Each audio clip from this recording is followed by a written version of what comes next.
नमस्कार दोस्तों, फिर से स्वागत है आपका आपके ही चैनल, आपके ही यूट्यूब परिवार में।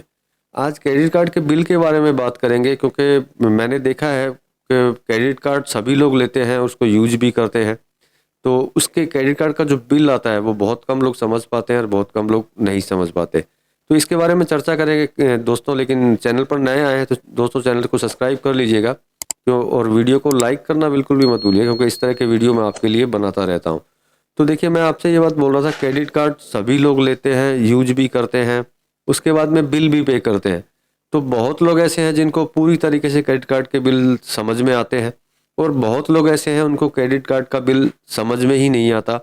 और शायद उसमें किसी न किसी कारण से, जो समझ में नहीं आता उस कारण से कई बार उनको पेनल्टी भी भरनी पड़ जाती है, क्योंकि उनको पूरी तरह से ढंग से ध्यान नहीं होता। और बहुत लोगों को जिनको ध्यान होता है उनके किसी तरह की कोई प्रॉब्लम होती नहीं है, क्योंकि वो समझदार होते हैं, उनको पता होता है कि कहाँ पे क्या लिखा हुआ है, कहाँ अपने को बिल पेमेंट करना है, कैसे पेमेंट करना है, मतलब वगैरह वगैरह जितना भी क्रेडिट कार्ड बिल के अंदर होता है वो सारा कुछ उनको नॉलेज होता है। इस वजह से वो कभी भी मात नहीं खा पाते और कभी भी उनकी किसी तरह की कोई गलत पेनल्टीज नहीं लगती और क्रेडिट कार्ड के बिल को समझ जाते हैं।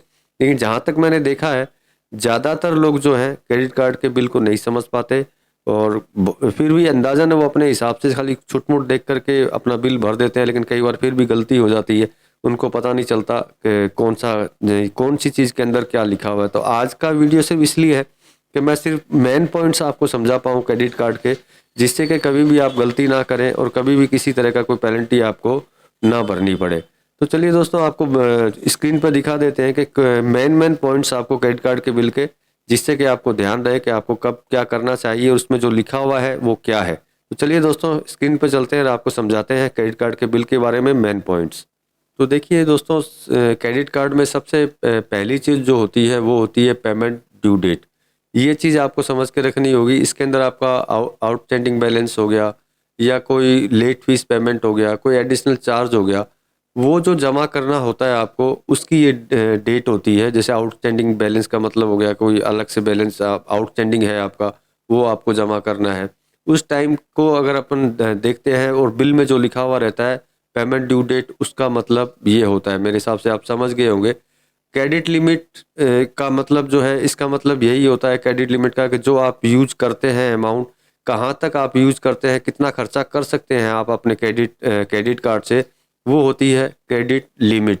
जिससे आपको ध्यान रहता है कि मान लीजिए कि पिछले महीने आपने 200 रुपये यूज किया था, इस महीने आपने कितना यूज कर सकते हैं, वो उसके अंदर लिखा हुआ रहेगा कि इस महीने आप 100 रुपया और यूज कर सकते हैं। वो हो गया क्रेडिट लिमिट।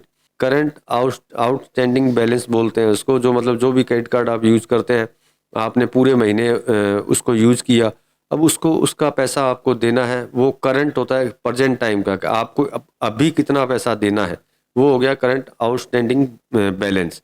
तो इसके बाद में जो आता है वो आता है बिलिंग साइकिल। उसके अंदर लिखा हुआ रहता है, लेकिन आपको पता नहीं होता कि बिलिंग साइकिल क्या होती है। बिलिंग साइकिल का मतलब होता है कि क्रेडिट कार्ड का जो बिल जनरेट होता है, जो बनता है, एक बिल से दूसरे बिल के बनने का जो टाइम होता है, उसके बीच का आप टाइम समझ सकते हैं। उसके बीच का टाइम हो गया, जैसे कि आज का बिल जो बना है 1 तारीख का, वो अगली 1 तारीख को बनेगा। बीच का जो टाइम हो गया वो बिलिंग साइकिल होता है, कि ये बिलिंग साइकिल है, 1 से 10 के बीच में बनेगा आपका, या जो भी होगा उसके बिलिंग साइकिल में जब आप डेट देखेंगे तो आपको समझ में आ जाएगा। मतलब एक बिल से दूसरे बिल के बीच का जो टाइम होता है उसको बिलिंग साइकिल बोलते हैं। अब लास्ट जो मेन पॉइंट आपको ध्यान रखना होता है क्रेडिट कार्ड के अंदर, वो होती है ट्रांजेक्शन हिस्ट्री। ट्रांजेक्शन हिस्ट्री जो है एक नॉर्मल सी बात है, जो आपको मेरे हिसाब से ध्यान होगा, लेकिन फिर भी मैं बता देता हूँ, आपको ध्यान रहे।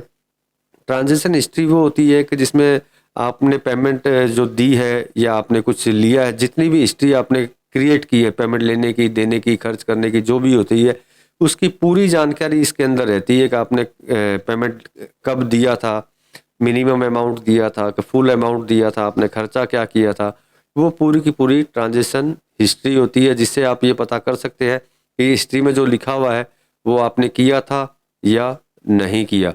तो उससे आपको पता चल जाएगा कि बिल में कोई गलती तो नहीं है, कोई गड़बड़ तो नहीं है, कहीं आपने खर्च किया नहीं, उसके बाद में भी इसके अंदर दिखा रहे हैं कि आपने ये खर्च किया है। तो वो होगी ट्रांजेक्शन हिस्ट्री। तो मेरे हिसाब से क्रेडिट कार्ड में आप सिर्फ इतनी ही चीज़ों का अगर आप ध्यान रख लेते हैं तो काफ़ी है। कहीं पे भी आपको किसी तरह की कोई दिक्कत या किसी तरह की कोई प्रॉब्लम आपको नहीं आनी है। तो इस वीडियो बनाने का मतलब यही था कि क्रेडिट कार्ड आप लेते तो ज़रूर है, लेकिन बिल का ज़रूर ध्यान रखिएगा आप हमेशा, जिससे कि आपका किसी तरह का कोई एक्स्ट्रा अमाउंट चार्जेज वगैरह आपके ना लग जाए। तो दोस्तों इस वीडियो में तो इतना ही, मिलेंगे अगले वीडियो में अगली कोई इन्फॉर्मेशन, अगली कोई जानकारी या अगली कोई कार्ड के साथ। तब तक के लिए धन्यवाद।